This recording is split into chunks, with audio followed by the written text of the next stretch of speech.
Hello everyone, welcome to my YouTube channel my future 10G। आज हम आप सभी के लिए बीपीएससी 4.0 इसके लिए साइंस के मोस्ट इंपॉर्टेंट क्वेश्चन लेकर के आए हैं। ये जितने भी क्वेश्चन है टोटल बिहार के किसी न किसी एग्जाम में पूछे गए क्वेश्चन हैं। इसके साथ साथ बीपीएससी TRE1, TRE2, TRE3 और री एग्जाम वाला भी क्वेश्चन इस सीरीज में करवाया जाएगा। और देखिए यहाँ पे आपके एग्जाम में बीपीएससी प्रीलिम्स के जो भी क्वेश्चन है वो टोटल जो है आपके टीचर के एग्जाम में पूछ लिए जा रहे हैं, तो उन क्वेश्चनों को भी हम लोग इसमें करेंगे। देखिए इसमें physics, chemistry, math, physics, chemistry, bio और उसके बाद जो है इसमें ईवीएस को भी शामिल किया गया है। तो साइंस के सारे टॉपिक इसमें कवर करेंगे। और अगर आप लोग बिहार शिक्षक भर्ती 4.0 की तैयारी कर रहे हैं तो इस चैनल पर केवल बिहार शिक्षक भर्ती 4.0 की ही तैयारी करवाई जा रही है। तो चैनल को सब्सक्राइब करके बेल आइकन को प्रेस कर लीजिएगा, क्योंकि यहाँ पर केवल आपको बिहार शिक्षक भर्ती से ही रिलेटेड प्रश्न कराए जाएंगे। तो आप लोग चैनल को सब्सक्राइब करना मत भूलिएगा। चलिए स्टार्ट करते हैं। देखिए फर्स्ट क्वेश्चन है, भारत में घड़ियाल प्रजनन केंद्र कहाँ स्थापित किया गया है? बताइए भारत में घड़ियाल प्रजनन केंद्र जो है ये कहाँ पर स्थापित किया गया है? बताइए पश्चिम बंगाल जो कि सुंदरबन में, या फिर उत्तराखंड जिम कार्बेट में, मध्य प्रदेश के मुरैना में, उपयुक्त में से एक से अधिक या फिर उपयुक्त में से कोई नहीं। तो देखिए भारत में घड़ियाल प्रजनन केंद्र जो है ये स्थापित किया गया है मध्य प्रदेश के मुरैना में। ऑप्शन नंबर सी जो है इसका करेक्ट आंसर हो जाएगा। देखिए आप लोगों से पूछेगा कि सुंदरबन कहाँ पे है, तो ये पश्चिम बंगाल में है। और जिम कार्बेट नेशनल पार्क कहाँ पे है? उत्तराखंड में है। मुरैना मध्य प्रदेश में है। ये भी बात आप लोग याद रखिएगा। इसका जो है ऑप्शन नंबर सी जो है करेक्ट आंसर हो जाएगा। चलिए नेक्स्ट क्वेश्चन पे चलते हैं। क्वेश्चन नंबर देखिए सेकंड है, हरित हाइड्रोजन प्राप्ति का कौन सा तरीका है? बताइए हरित हाइड्रोजन प्राप्ति का कौन सा तरीका है? बताइए डिहाइड्रोजनेशन, इलेक्ट्रोलाइसिस है, निर्जलीकरण है, उपयुक्त में से एक से अधिक या फिर उपयुक्त में से कोई नहीं। तो बताइए हरित हाइड्रोजन प्राप्ति का कौन सा तरीका है? तो देखिए हरित हाइड्रोजन जो होता है इलेक्ट्रोलाइसिस के द्वारा प्राप्त किया जाता है। ऑप्शन नंबर बी जो है इसका करेक्ट आंसर हो जाएगा। चलिए क्वेश्चन नंबर थर्ड पे चलते हैं। देखिए श्वेत प्रकाश को नली में कैसे पैदा करते हैं? बताइए श्वेत प्रकाश को नली में कैसे पैदा करते हैं? बताइए तांबे के तार को गर्म करके पैदा करते हैं, तंतु को गर्म करके, परमाणु को उत्तेजित करके, अणुओं को दोलित कर, उपयुक्त में से कोई नहीं या फिर उपयुक्त में से एक से अधिक। तो बताइए श्वेत प्रकाश को नली में कैसे पैदा किया जाता है? तो देखिए इसका करेक्ट आंसर हो जाएगा तंतु को गर्म करके। ऑप्शन नंबर बी जो है इसका करेक्ट आंसर हो जाएगा। श्वेत प्रकाश को जो है नली में पैदा करने का तरीका क्या है? तंतु को गर्म करके। ऑप्शन नंबर बी जो है इसका करेक्ट आंसर हो जाएगा। क्वेश्चन नंबर 4 देखिए, एक सामान्य नेत्र लेंस की नाभिक दूरी होती है। बताइए एक सामान्य नेत्र लेंस की नाभिक दूरी कितनी होती है? इसे लगभग में बताना है। बताइए 1 मिलीमीटर होता है, 25 सेंटीमीटर होता है, 2 सेंटीमीटर होता है, उपयुक्त में से एक से अधिक या फिर उपयुक्त में से कोई नहीं। बताइए एक सामान्य नेत्र लेंस की नाभिक दूरी कितनी होती है? तो देखिए इसका करेक्ट आंसर हो जाएगा 2 सेंटीमीटर होता है। ऑप्शन नंबर सी इसका करेक्ट आंसर हो जाएगा। चलिए नेक्स्ट क्वेश्चन पे चलते हैं। क्वेश्चन नंबर 5 देखिए, प्रिज्म से गुजरने पर सबसे अधिक अपरिवर्तित होने वाला रंगीन प्रकाश है। बताइए प्रिज्म से गुजरने पर सबसे अधिक अपरिवर्तित होने वाला रंगीन प्रकाश है। बताइए पीला है, बैंगनी है, नीला है, उपयुक्त में से एक से अधिक या फिर उपयुक्त में से कोई नहीं। तो देखिए प्रिज्म से गुजरने पर सबसे अधिक जो है अपरिवर्तित होने वाला जो रंग है यह है बैंगनी। ऑप्शन नंबर बी इसका करेक्ट आंसर हो जाएगा। अगर आप लोगों को कंटेंट पसंद आ रहा हो तो लाइक आप लोग जरूर करिएगा, और चैनल में पहली बार आए हो तो चैनल को सब्सक्राइब जरूर कर लीजिएगा। चलिए नेक्स्ट क्वेश्चन पे चलते हैं। क्वेश्चन नंबर 6 देखिए, रासायनिक विज्ञान के अनुसार निम्न में से कौन सा भौतिक परिवर्तन का एक उदाहरण है? बताइए रासायन विज्ञान के अनुसार निम्न में से कौन सा भौतिक परिवर्तन का एक उदाहरण है? बताइए लोहे में जंग लगना, पानी का उबलना, लकड़ी का जलना, तांबे के बर्तनों पर हरे रंग का अस्तर बनना, उपयुक्त में से एक से अधिक या फिर उपयुक्त में से कोई नहीं। तो देखिए लोहे पर जब जंग लगता है इसे रासायनिक परिवर्तन कहते हैं। पानी का उबलना जो होता है भौतिक परिवर्तन का उदाहरण है, तो इसका ऑप्शन नंबर बी जो है करेक्ट आंसर हो जाएगा। देखिए लकड़ी का जलना जो होता है ये भी रासायनिक परिवर्तन का उदाहरण होता है, और तांबे के बर्तनों पर हरे रंग का अस्तर चढ़ना जो है, अस्तर का बनना या अस्तर चढ़ना, ये जो है रासायनिक परिवर्तन के अंतर्गत आता है। नेक्स्ट क्वेश्चन है क्वेश्चन नंबर 7 देखिए, पानी का पीएच मान कितना होता है? बताइए पानी का पीएच मान है, बताइए 4 है, 7 है, 12 है या फिर 18 है, उपयुक्त में से एक से अधिक या फिर उपयुक्त में से कोई नहीं। तो बताइए पानी का पीएच मान जो है कितना होता है? तो देखिए ये 7 होता है। ऑप्शन नंबर बी जो है करेक्ट आंसर हो जाएगा। पानी का pH मान जो है 7 होता है और pH पैमाना सबसे पहले 1909 में देने वाले कौन थे? सारेंसन थे। इसे भी आप लोग याद रखिएगा। देखिए क्वेश्चन नंबर 8 है। क्वेश्चन नंबर 8 है, पानी मिट्टी से जड़ों में जिस भौतिक प्रक्रिया द्वारा गुजरता है उसे कहा जाता है। बताइए, पानी मिट्टी से जड़ों में जिस भौतिक प्रक्रिया द्वारा गुजरता है उसे क्या कहा जाता है? बताइए, विसरण कहा जाता है, अवशोषण कहा जाता है, वाष्पोत्सर्जन कहा जाता है या फिर परासरण कहा जाता है? तो देखिए, इसे परासरण कहते हैं। ऑप्शन नंबर डी जो है इसका करेक्ट आंसर हो जाएगा। और वाष्पोत्सर्जन की घटना जो है कहाँ पे होता है? आप लोग ये भी याद रखिएगा, पौधे के किस भाग में जो है वाष्पोत्सर्जन की घटना होती है? तो पत्तियों के द्वारा होती है। इसे भी आप लोग याद रखिएगा। नेक्स्ट क्वेश्चन देखिए, क्वेश्चन नंबर 9 है, जंग लगे लोहन के वजन में निम्न में से कौन सा परिवर्तन होता है? बताइए, जंग लगे लोहे के वजन में निम्न में से कौन सा परिवर्तन होता है? बताइए, यह लंबे समय तक बढ़ता है, यह पहले घटता है और फिर बढ़ता है, या पहले बढ़ता है और फिर घटता है, या एक समान रहता है? उपयुक्त में से कोई नहीं, या फिर उपयुक्त में से एक से अधिक? तो देखिए, जंग लगने पर जो है लोहे का जो वजन होता है पहले बढ़ता है, फिर उसके बाद धीरे धीरे जो है ये घटने लगता है। तो इसका ऑप्शन नंबर सी जो है करेक्ट आंसर हो जाएगा। 9 का ऑप्शन नंबर सी जो है इसका करेक्ट आंसर हो जाएगा। क्वेश्चन नंबर 10 देखिए, वह एंजाइम जो हमारे मुख में भोजन के साथ मिलता है। बताइए, वह एंजाइम कौन सा है जो हमारे मुख में भोजन के साथ मिलता है? बताइए, पेप्सिन है, पर ऑक्सीडेस है, एमाइलेज है, उपयुक्त में से एक से अधिक या फिर उपयुक्त में से कोई नहीं? तो बताइए, वह एंजाइम जो हमारे मुख में भोजन के साथ मिलता है उसे क्या कहा जाता है? तो इसे एमाइलेज कहते हैं। ऑप्शन नंबर सी जो है इसका करेक्ट आंसर हो जाएगा। क्वेश्चन नंबर 11 देखिए, मानव शरीर में निम्नलिखित में से कौन सी ग्रंथि जोड़ों में मौजूद रहती है? बताइए, मानव शरीर में निम्नलिखित में से कौन सी ग्रंथि है जो जोड़ों में मौजूद रहती है? बताइए, अधिवृक्क ग्रंथि है, यकृत ग्रंथि है, अग्नाशय है, पेनियल ग्रंथि है, या फिर उपयुक्त में से एक से अधिक या फिर उपयुक्त में से कोई नहीं? तो बताइए, मानव शरीर में निम्नलिखित में से कौन सी ग्रंथि है जो जोड़ों में मौजूद रहती है? तो ये अधिवृक्क ग्रंथि है। ऑप्शन नंबर ए जो है इसका करेक्ट आंसर हो जाएगा। 11 का ऑप्शन नंबर ए जो है अधिवृक्क ग्रंथि जो है इसका करेक्ट आंसर हो जाएगा। बताइए, पित्त रस का निर्माण कहाँ पे होता है? तो यकृत में होता है। इसे भी आप लोग याद रखिएगा। नेक्स्ट क्वेश्चन है, क्वेश्चन नंबर 12 देखिए, यकृत एवं मांसपेशी में ऊर्जा जमा होती है। बताइए, यकृत एवं मांसपेशी में ऊर्जा कहाँ जमा होती है? बताइए, कार्बोहाइड्रेट के रूप में जमा होती है, वसा के रूप में जमा होती है, प्रोटीन के रूप में जमा होती है, या फिर ग्लाइकोजन के रूप में जमा होती है, या फिर उपयुक्त में से एक से अधिक या फिर उपयुक्त में से कोई नहीं? तो देखिए, यकृत एवं मांसपेशियों में ऊर्जा का जो जमा होता है ये होता है ग्लाइकोजन के रूप में। ऑप्शन नंबर डी जो है इसका करेक्ट आंसर हो जाएगा। यकृत एवं मांसपेशी में ऊर्जा का जो होता है जमा ये ग्लाइकोजन के रूप में जमा होता है। ऑप्शन नंबर डी जो है इसका करेक्ट आंसर हो जाएगा। चलिए क्वेश्चन नंबर 13 देखते हैं, राष्ट्रीय उद्यान में सुरक्षा दी जाती है। बताइए, राष्ट्रीय उद्यान में सुरक्षा दी जाती है। बताइए, केवल जंतु जात को दी जाती है, संपूर्ण पारिस्थितिकी तंत्र को दिया जाता है, केवल पादप जात को, या फिर उपयुक्त में से एक से अधिक या फिर उपयुक्त में से कोई नहीं? तो देखिए, राष्ट्रीय उद्यान में जो सुरक्षा दी जाती है संपूर्ण पारिस्थितिकी तंत्र को दिया जाता है।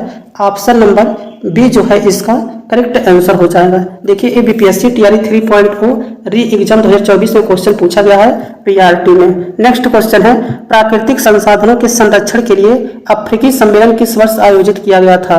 बताइए, प्राकृतिक संसाधनों के संरक्षण के लिए अफ्रीकी सम्मेलन किस वर्ष आयोजित किया गया था? बताइए, 1968 में आयोजित किया गया था, 1990 में, 1980 में, 1960 में, या फिर उपयुक्त में से कोई नहीं? तो बताइए, प्राकृतिक संसाधनों के संरक्षण के लिए अफ्रीकी सम्मेलन किस वर्ष आयोजित किया गया था? तो देखिए, 1968 में आयोजित किया गया था। ऑप्शन नंबर ए जो है इसका करेक्ट आंसर हो जाएगा। देखिए, अगला क्वेश्चन है, निम्नलिखित में से कौन सी राशि अदिश है? बताइए, निम्नलिखित में से कौन सी राशि जो है अदिश है? अदिश वे राशियां होती हैं जिसमें जो है दिशा नहीं दिया रहता है। तो बताइए, सामर्थ्य है, वेग है, बल है, या फिर संवेग है, या फिर उपयुक्त में से एक से अधिक या फिर उपयुक्त में से कोई नहीं? तो बताइए, निम्नलिखित में से कौन सी राशि है जो अदिश के अंतर्गत आती है? तो देखिए, सामर्थ्य जो होता है ये अदिश राशि है, जबकि वेग, बल और संवेग ये जो है ये सदिश राशि के अंतर्गत आते हैं। तो इसका ऑप्शन नंबर फर्स्ट सामर्थ्य जो है इसका करेक्ट आंसर हो जाएगा। नेक्स्ट क्वेश्चन है, निम्नलिखित में से कौन सी मूल भौतिक राशि है? तो बताइए, मूल भौतिक राशि जो है निम्नलिखित में से कौन सी है? बताइए, बल है, वेग है, विद्युत धारा है, कार्य है, उपयुक्त में से एक से अधिक या फिर उपयुक्त में से कोई नहीं? तो इसमें बताना है मूल भौतिक राशि जो है कौन सी है। तो देखिए विद्युत धारा जो होता है ये मूल भौतिक राशि होती है। ऑप्शन नंबर सी जो है इसका करेक्ट आंसर होगा। अगर आप लोगों से पूछेगा कि मूल राशियों की कुल संख्या कितनी है तो 7 है, ये बात आप लोग याद रखिएगा। मूल राशियों की कुल संख्या जो है 7 है। जैसे लंबाई, समय, ताप, द्रव्यमान, पदार्थ की मात्रा, विद्युत धारा और ज्योतिर्तीव्रता, ये जो है मूल राशियों के प्रकार है। ये भी बात आप लोग याद रखिएगा। क्वेश्चन नंबर 17 देखिए, तापक्रम की एसआई इकाई क्या होती है? बताइए तापक्रम की एसआई इकाई जो है क्या होती है? बताइए केल्विन होता है, सेल्सियस होता है, फ़ारेनहाइट होता है, जूल होता है, उपयुक्त में से एक से अधिक या फिर उपयुक्त में से कोई नहीं। तो देखिए तापक्रम की एसआई मात्रक पूछेगा तो आप लोग याद रखिएगा इसे केल्विन कहते हैं। ऑप्शन नंबर ए जो है इसका करेक्ट आंसर हो जाएगा। तापक्रम की एसआई मात्रक क्या होता है तो केल्विन होता है। इसे भी आप लोगों को याद रखना है। चलिए क्वेश्चन नंबर 18 पे चलते हैं। क्वेश्चन नंबर 18 देखिए, खाने का नमक NaCl किसका बनता है? बताइए खाने का नमक NaCl किसका बनता है? बताइए दुर्बल अम्ल और दुर्बल क्षार से बनता है, प्रबल अम्ल और प्रबल क्षार से बनता है, दुर्बल अम्ल और प्रबल क्षार से बनता है, प्रबल अम्ल और दुर्बल क्षार से बनता है, उपयुक्त में से एक से अधिक या फिर उपयुक्त में से कोई नहीं। तो देखिए खाने का नमक जिसे सोडियम क्लोराइड कहते हैं यह प्रबल अम्ल और प्रबल क्षार से बनता है। ऑप्शन नंबर बी जो है इसका करेक्ट आंसर हो जाएगा। प्रबल अम्ल और प्रबल क्षार से बनता है। ऑप्शन नंबर बी जो है इसका करेक्ट आंसर हो जाएगा। नेक्स्ट क्वेश्चन है, साधारण नमक का रासायनिक नाम क्या है? अभी बताए हैं। बताइए साधारण नमक का रासायनिक नाम क्या होता है? बताइए सोडियम क्लोराइड होता है, सोडियम नाइट्रेट है, अमोनियम क्लोराइड है, कैल्शियम क्लोराइड है, उपयुक्त में से एक से अधिक या फिर उपयुक्त में से कोई नहीं। तो देखिए साधारण नमक जो होता है इसे NaCl कहते हैं और इसका रासायनिक नाम जो हो जाएगा सोडियम क्लोराइड हो जाएगा। ये आप लोग याद रखिएगा। सोडियम क्लोराइड को साधारण नमक कहा जाता है। ऑप्शन नंबर फर्स्ट जो है इसका करेक्ट आंसर हो जाएगा। नेक्स्ट क्वेश्चन है, आयोडीन कृत लवण में रहता है। बताइए आयोडीन कृत लवण में रहता है। युक्त आयोडीन रहता है, कैल्शियम आयोडाइड रहता है, मैग्नीशियम आयोडाइड रहता है, पोटेशियम आयोडाइड रहता है, उपयुक्त में से एक से अधिक या फिर उपयुक्त में से कोई नहीं। तो बताइए आयोडीन कृत लवण में रहता है। तो देखिए आयोडीन कृत लवण में जो है पोटेशियम आयोडाइड रहता है। ऑप्शन नंबर डी जो है इसका करेक्ट आंसर हो जाएगा। पोटेशियम आयोडाइड जो है ऑप्शन नंबर डी इसका करेक्ट आंसर हो जाएगा। नेक्स्ट क्वेश्चन है क्वेश्चन नंबर 21 देखिए, ऑर्निथोलॉजी के अंतर्गत अध्ययन किया जाता है। बताइए ऑर्निथोलॉजी के अंतर्गत अध्ययन किया जाता है। बताइए हड्डियों का अध्ययन किया जाता है, पक्षियों का अध्ययन किया जाता है, बांस का अध्ययन किया जाता है या फिर रक्त का अध्ययन किया जाता है या फिर उपयुक्त में से एक से अधिक या फिर उपयुक्त में से कोई नहीं। तो देखिए ऑर्निथोलॉजी के अंतर्गत जो है इसमें पक्षियों का अध्ययन किया जाता है। ऑप्शन नंबर बी जो है इसका करेक्ट आंसर हो जाएगा। लेकिन अगर आप लोगों से पूछेगा कि कैंसर का अध्ययन जो है किसे कहते हैं, इसे ऑन्कोलॉजी को कहते हैं और स्तनपायी का अध्ययन को मैमोलॉजी कहते हैं और मिट्टी के अध्ययन को पूछेगा तो पेडोलॉजी कहते हैं। अगर हड्डियों की अध्ययन की बात करेगा तो ऑस्टियोलॉजी कहते हैं। ये सब जो है क्वेश्चन आपके एग्जाम में बार बार पूछते हैं तो इसे आप लोग याद रखिएगा। क्वेश्चन नंबर 22 देखिए, हड्डियों की पढ़ाई विज्ञान की जिस शाखा के अंतर्गत होती है बताइए वह कौन सा है? बताइए जियोलॉजी है, ओरोलॉजी है, सेरोलॉजी है या फिर ऑस्टियोलॉजी है। तो देखिए ऑस्टियोलॉजी के अंतर्गत जो है हड्डियों की पढ़ाई होती है या फिर हड्डियों का अध्ययन किया जाता है। तो इसका ऑप्शन नंबर डी जो है इसका करेक्ट आंसर हो जाएगा। क्वेश्चन नंबर 23 है, देखिए पौधों एवं पशु कोशिकाओं में अंतर निम्न में से किस संरचना से स्पष्ट होता है? बताइए पौधों एवं पशु कोशिकाओं में अंतर जो है निम्न में से किस संरचना से स्पष्ट होता है?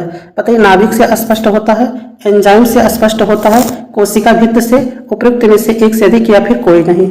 तो देखिए पौधों एवं जंतुओं में अगर बात किया जाए अंतर जो है देखने को कैसे मिलता है तो कोशिका भित्त के द्वारा मिलता है। ऑप्शन नंबर सी जो है इसका करेक्ट आंसर हो जाएगा।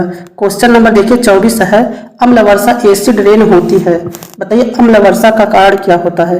कारखानों से निकलने वाला प्रदूषक गैसों से होता है, पेट्रोल से होता है, कोयला जलने से होता है, लकड़ी से होता है या फिर एक से अधिक या फिर कोई नहीं। तो बताइए अम्ल वर्षा का मेन कारण क्या है? तो देखिए अम्ल वर्षा जो होता है ये कारखानों से निकलने वाली प्रदूषक गैसों से होता है। ऑप्शन नंबर फर्स्ट जो है इसका करेक्ट आंसर हो जाएगा।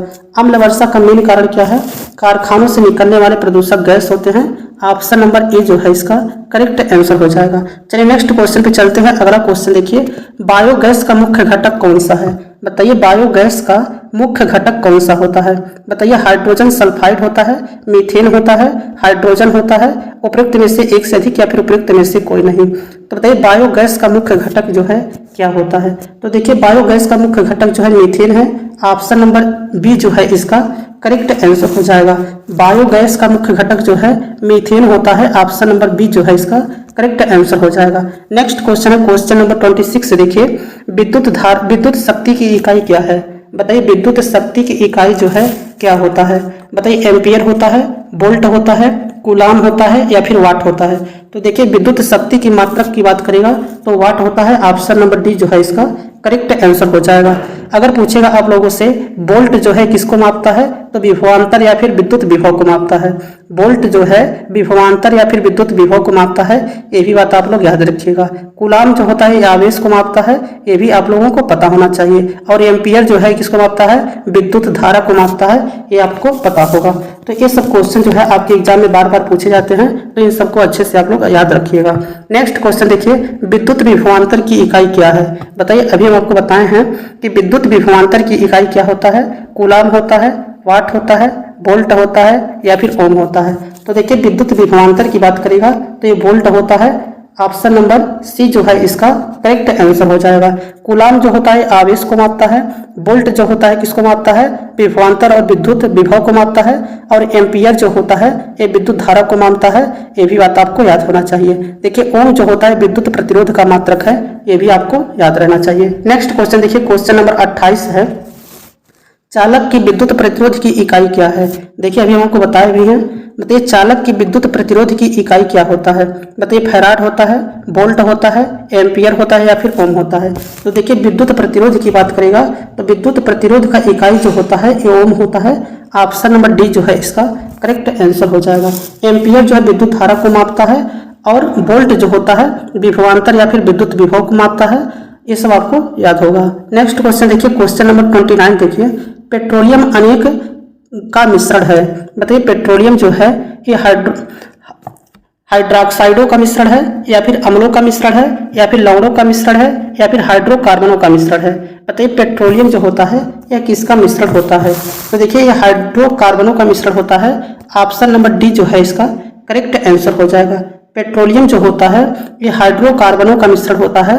ऑप्शन नंबर डी इसका करेक्ट आंसर हो जाएगा। क्वेश्चन नंबर 30 देखिए, कौन सा यौगिक विंटर ग्रीन तेल कहलाता है? बताइए कौन सा यौगिक है जो विंटर ग्रीन तेल कहलाता है? बताइए फेनिल बेंजोएट है, फेनिल सैलिसिलेट है, फेनिल एसीटेट है या फिर मेथिल सैलिसिलेट है, या फिर उपयुक्त में से एक से अधिक या फिर उपयुक्त में से कोई नहीं? तो बताइए कौन सा यौगिक है जो विंटर ग्रीन तेल कहलाता है? तो देखिए विंटर ग्रीन तेल जो होता है इसे मेथिल सैलिसिलेट को कहा जाता है। ऑप्शन नंबर डी जो है इसका करेक्ट आंसर हो जाएगा। मेथिल सैलिसिलेट जो होता है इसे विंटर ग्रीन तेल कहते हैं। ऑप्शन नंबर डी जो है इसका करेक्ट आंसर हो जाएगा। क्वेश्चन नंबर 31 देखिए, यूरिया की पहचान की जा सकती है। बताइए यूरिया की पहचान जो है यह किसके द्वारा किया जाता है? बताइए बायोरेट परीक्षण के द्वारा किया जाता है, बेंडिक्ट परीक्षण के द्वारा किया जाता है, या फिर ल्यूकास परीक्षण के द्वारा किया जाता है, या फिर मूलिकन परीक्षण के द्वारा किया जाता है? तो देखिए यूरिया का जो पहचान किया जाता है ये बायोरेट परीक्षण के द्वारा किया जाता है। बायोरेट परीक्षण जो है ऑप्शन नंबर ए इसका करेक्ट आंसर हो जाएगा। यूरिया की पहचान को बायोरेट परीक्षण के द्वारा किया जाता है। ऑप्शन नंबर ए जो है करेक्ट आंसर हो जाएगा। नेक्स्ट क्वेश्चन है क्वेश्चन नंबर 32 देखिए, ये क्वेश्चन वेरी वेरी इंपॉर्टेंट है। बताइए इंसुलिन प्राप्त होता है। बताइए इंसुलिन को कैसे प्राप्त किया जाता है? बताइए अदरक के प्रकंद से प्राप्त किया जाता है, बाल समपुष्प से प्राप्त किया जाता है, डहेलिया की जड़ों से प्राप्त किया जाता है, या फिर आलू के कंद से प्राप्त किया जाता है? तो बताइए इंसुलिन जो होता है इसे किससे प्राप्त किया जाता है? तो देखिए इसे डहेलिया की जड़ों से प्राप्त किया जाता है। ऑप्शन नंबर बी जो है इसका करेक्ट आंसर हो जाएगा। इंसुलिन को प्राप्त करने के लिए जो है डहेलिया की जड़ों को प्रयोग करते हैं। ऑप्शन नंबर बी जो है करेक्ट आंसर हो जाएगा। देखिए इंसुलिन जो होता है मुख्यतः प्रोटीन होते हैं, और इंसुलिन का मुख्य कार्य जो होता है रक्त में अतिरिक्त शुगर को ग्लाइकोजन में परिवर्तित करना होता है। ये भी बात आप लोग याद रखिएगा। देखिए इसके साथ साथ आप लोगों से पूछता है कि मधुमेह रोग जो है किसकी कमी के कारण होता है? तो शरीर में इंसुलिन की कमी से जो है मधुमेह रोग हो जाता है। ये भी आप लोग याद रखिएगा। नेक्स्ट क्वेश्चन देखिए क्वेश्चन नंबर 35 है, संवेदनशील पौधे मिमोसा पुंडिका की पत्ती की गति को कहा जाता है। बताइए संवेदनशील पौधा मिमोसा पुंडिका की पत्ती की गति को कहा जाता है? तो देखिए मिमोसा पुंडिका जो होता है इसे छुई मुई कहते हैं, आप लोग नाम सुने होंगे। तो बताइए इसकी पत्तियों की गति को क्या कहा जाता है? बताइए केमोनेस्टी कहा जाता है, थर्मोनेस्टी कहा जाता है, हाइड्रोट्रोपिज्म कहा जाता है, उपयुक्त में से कोई नहीं या फिर उपयुक्त में से एक से अधिक। तो देखिए मिमोसा पुंडिका जो होता है ये छुई मुई भी कहा जाता है। पहली बात तो आप लोग ये पता रहना चाहिए। देखिए इस पौधों की पत्तियों की गति को जो है केमोनेस्टी कहा जाता है। ऑप्शन नंबर ए जो है इसका करेक्ट आंसर हो जाएगा। इसके पौधों की गति को जो है केमोनेस्टी कहा जाता है और इसी को जो है एक नाम से और जाना जाता है थिग्नोनेस्टिक। ये भी आप लोग याद रखिएगा। थिग्नोनेस्टिक की बात करें और केमोनेस्टिक की बात करें, ये दोनों बात एक ही है। इसे जो है कभी कभी एग्जाम में केमोनेस्टिक पूछ लेता है, इसी की जगह पे कभी कभी थिग्नोनेस्टिक पूछ लेता है। तो ये आप लोग अच्छे से याद रखिएगा। देखिए छुई मुई की जो पत्तियां होती हैं ये पल्विनिस के द्वारा जो है मुरझा जाती हैं, ये भी बात याद रखिएगा। पल्विनिस के कारण जो है मुरझा जाती हैं, इससे आप लोगों को पता होना चाहिए। चलिए नेक्स्ट क्वेश्चन पे चलते हैं। क्वेश्चन नंबर अगला देखिए 34 नंबर देखिए। 34 है निम्नलिखित में से कौन सा एक वनस्पति हार्मोन है? बताइए निम्नलिखित में से कौन सा एक वनस्पति हार्मोन के अंतर्गत आता है? बताइए साइटोकाइनिन है, इंसुलिन है, एस्ट्रोजन है, उपयुक्त में से एक से अधिक या फिर उपयुक्त में से कोई नहीं। तो बताइए वनस्पति हार्मोन जो है निम्नलिखित में से कौन सा है? तो देखिए साइटोकाइनिन जो होता है ये वनस्पति हार्मोन होता है, जबकि इंसुलिन और एस्ट्रोजन जो है ये पशु हार्मोन है। इसे भी आप लोग याद रखिएगा। चलिए नेक्स्ट क्वेश्चन पे चलते हैं। क्वेश्चन नंबर 35 देखिए। शांत घाटी साइलेंट वैली किस राज्य में स्थित है? बताइए शांत घाटी साइलेंट वैली जो है किस राज्य में स्थित है? बताइए केरल में स्थित है, मध्य प्रदेश में स्थित है, छत्तीसगढ़ में स्थित है या फिर उपयुक्त में से एक से अधिक या फिर उपयुक्त में से कोई नहीं। तो देखिए साइलेंट वैली जिसे शांत घाटी भी कहा जाता है ये केरल राज्य में स्थित है। ऑप्शन नंबर फर्स्ट जो है इसका करेक्ट आंसर हो जाएगा। और केरल के नीलगिरी पहाड़ियों में स्थित है, ये भी बात आप लोग याद रखिएगा। देखिए शांत घाटी को राष्ट्रीय उद्यान कब घोषित किया गया था? ये क्वेश्चन आपके एग्जाम में पूछा जाता है कि शांत घाटी साइलेंट वैली को राष्ट्रीय उद्यान कब घोषित किया गया था? तो 1984 में घोषित किया गया था और 2012 में शांत घाटी को यूनेस्को ने विश्व विरासत स्थल में शामिल किया था। ये भी बात आप लोग याद रखिएगा। चलिए नेक्स्ट क्वेश्चन पे चलते हैं। क्वेश्चन नंबर 36 देखिए। अम्लीय वर्षा के लिए प्रदूषक है। बताइए अम्लीय वर्षा के लिए प्रदूषक क्या है? कार्बन डाइऑक्साइड है, जलवाष्प है, सल्फर डाइऑक्साइड है, उपयुक्त में से एक से अधिक या फिर उपयुक्त में से कोई नहीं। तो देखिए अम्लीय वर्षा के लिए मुख्य प्रदूषक का बात करें तो ये सल्फर डाइऑक्साइड होता है। क्या होता है? सल्फर डाइऑक्साइड जो है अम्लीय वर्षा के लिए प्रदूषक गैस है। ऑप्शन नंबर सी जो है इसका करेक्ट आंसर हो जाएगा। देखिए अगर आप लोगों के एग्जाम में सल्फर डाइऑक्साइड है तो सही है, लेकिन अगर सल्फर डाइऑक्साइड और नाइट्रोजन डाइऑक्साइड दोनों है तो इसका जो है दोनों गैस से जिम्मेदार है। ये क्वेश्चन वेरी इंपॉर्टेंट है, इसे आप लोग याद रखिएगा। नेक्स्ट क्वेश्चन 37 नंबर देखिए। डायोड एक ऐसी युक्ति है जो विद्युत धारा को बाध्य करती है। बताइए डायोड एक ऐसी युक्ति है जो विद्युत धारा को बाध्य करती है। बताइए केवल एक दिशा में प्रवाहित होने को, दोनों दिशाओं में प्रवाहित होने को, प्रवाहित नहीं होने को, उपयुक्त में से कोई नहीं। तो देखिए डायोड जो है एक ऐसी युक्ति है जो विद्युत धारा को जो है केवल एक दिशा में प्रवाहित होने को बाध्य करती है। इसका ऑप्शन नंबर ए जो है करेक्ट आंसर हो जाएगा। क्वेश्चन नंबर 38 देखिए। भारत में विद्युत आपूर्ति प्रणाली में कौन सा प्राचल स्थिर रखा जाता है? बताइए भारत में विद्युत आपूर्ति प्रणाली में कौन सा प्राचल स्थिर रखा जाता है? बताइए विद्युत शक्ति को, प्रवाह को, आवृत्ति को या फिर वोल्टेज को। तो देखिए आवृत्ति को स्थिर रखा जाता है। ऑप्शन नंबर सी जो है इसका करेक्ट आंसर हो जाएगा। क्वेश्चन नंबर 39 देखिए। एसी और डीसी में रूपांतरित करने के लिए निम्न युक्तियां काम में ली जाती हैं। बताइए एसी और डीसी में रूपांतरित करने के लिए निम्न युक्तियां काम में ली जाती हैं। बताइए ट्रांसफार्मर का प्रयोग करते हैं, दृष्टिकारी का प्रयोग करते हैं, प्रेरक कुंडली का प्रयोग करते हैं या फिर जनित्र का प्रयोग करते हैं। तो बताइए एसी और डीसी, एसी को डीसी में रूपांतरित करने के लिए निम्न युक्तियां प्रयोग में ली जाती हैं। तो इसका करेक्ट आंसर क्या हो जाएगा? तो देखिए इसका करेक्ट आंसर हो जाएगा, इसमें दृष्टिकारी का प्रयोग करते हैं जिसे रेक्टिफायर कहते हैं। ऑप्शन नंबर बी जो है करेक्ट आंसर हो जाएगा। अगर आपके एग्जाम में दृष्टिकारी की जगह पे रेक्टिफायर रहेगा तो वो भी जो है करेक्ट आंसर है। तो इसका ऑप्शन नंबर बी जो है करेक्ट आंसर हो जाएगा। अगला क्वेश्चन क्वेश्चन नंबर 40 है। जब एक पत्थर को चांद की सतह से पृथ्वी पर लाया जाता है तो इसका द्रव्यमान बदल जाएगा, इसका भार बदल जाएगा परंतु द्रव्यमान नहीं। भार और द्रव्यमान दोनों बदल जाएंगे, न द्रव्यमान और न ही भार बदलेंगे। तो देखिए जब एक पत्थर को चांद की सतह से पृथ्वी पर लाया जाता है तो इसका भार जो है ये बदल जाता है, परंतु द्रव्यमान नहीं बदलता है। इसका द्रव्यमान जो है स्थिर रहता है, लेकिन इसका भार जो है बदल जाता है। ऑप्शन नंबर बी जो है इसका करेक्ट आंसर हो जाएगा। क्वेश्चन नंबर 41 देखिए, निम्नलिखित में से कौन सी अन्योन्य क्रिया सबसे क्षीण है? बताइए निम्नलिखित में से कौन सी अन्योन्य क्रिया जो है सबसे क्षीण है? बताइए विद्युत चुंबकीय है, स्थिर वैद्युत है, गुरुत्वीय है, उपयुक्त में से एक से अधिक या फिर उपयुक्त में से कोई नहीं। तो बताइए निम्नलिखित में से कौन सी अन्योन्य क्रिया सबसे क्षीण है? तो देखिए गुरुत्वीय option number B, option number C जो है यह सबसे क्षीण है और सबसे ज्यादा जो है परमाणु बल होता है, उसके बाद विद्युत चुंबकीय बल होता है, फिर उसके बाद गुरुत्वीय बल होता है। ये बात आप लोग याद रखिएगा।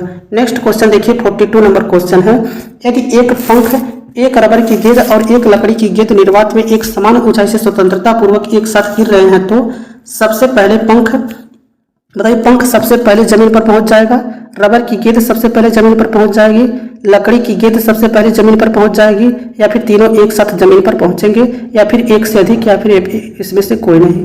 तो देखिए यदि एक पंख, एक रबर की गेंद और एक लकड़ी की गेंद निर्वात में एक समान ऊंचाई से स्वतंत्रता पूर्वक एक साथ गिर रहे हैं तो इसमें जो होता है तीनों एक साथ जमीन पर पहुंचेंगे। ऑप्शन नंबर डी जो है इसका करेक्ट आंसर हो जाएगा। क्वेश्चन नंबर 43 देखिए, पदार्थ के एक रूप का कोई निश्चित आकार नहीं होता है, लेकिन इसका एक निश्चित आयतन होता है। पदार्थ के इस रूप का उदाहरण है।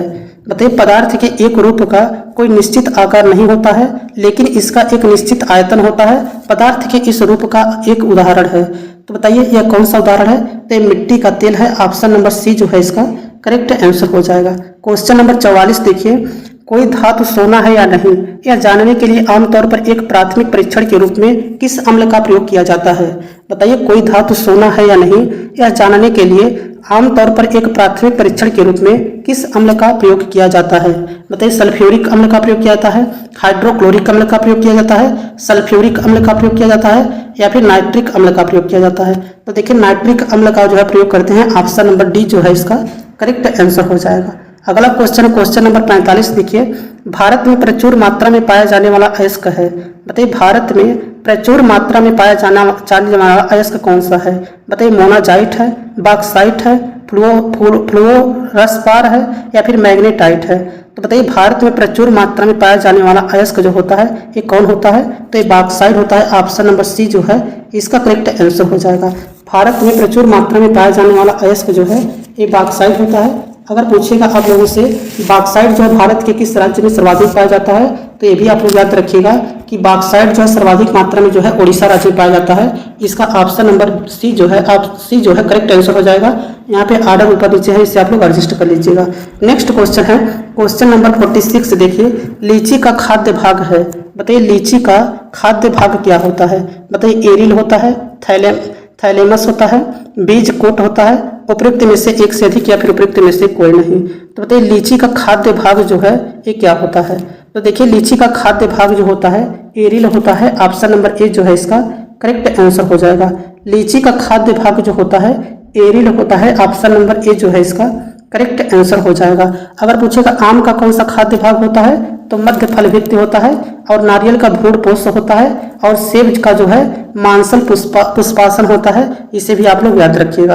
नेक्स्ट क्वेश्चन देखिए क्वेश्चन नंबर 47 है, पौधों में प्रदीप्त कालिता की खोज करने वाले थे।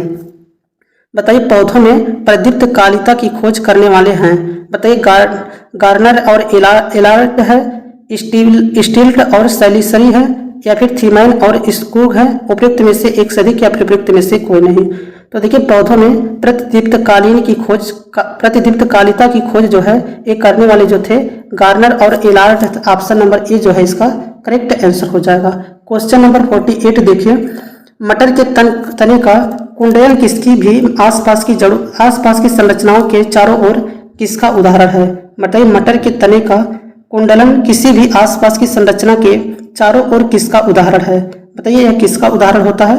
तो देखिए यह थिग्मोट्रोपिज्म का उदाहरण होता है। ऑप्शन नंबर सी जो है इसका करेक्ट आंसर हो जाएगा।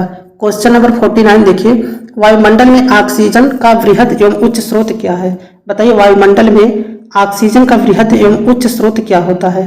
बताइए जंगल के पौधों के प्रकाश संश्लेषण है, समुद्री पौधों के प्रकाश संश्लेषण से होता है, घास के मैदानों के पारिस्थितिकी तंत्र के पौधों के होते हैं। उपयुक्त में से एक से अधिक या फिर उपयुक्त में से कोई नहीं। तो आपको बताना है वायुमंडल में ऑक्सीजन का वृहद एवं उच्च स्रोत क्या है। तो देखिए इसका करेक्ट आंसर हो जाएगा समुद्री पौधों के प्रकाश संश्लेषण से जो है वायुमंडल में ऑक्सीजन का वृहद स्रोत होता है। ऑप्शन नंबर बी जो है इसका करेक्ट आंसर हो जाएगा। क्वेश्चन नंबर 50 देखिए।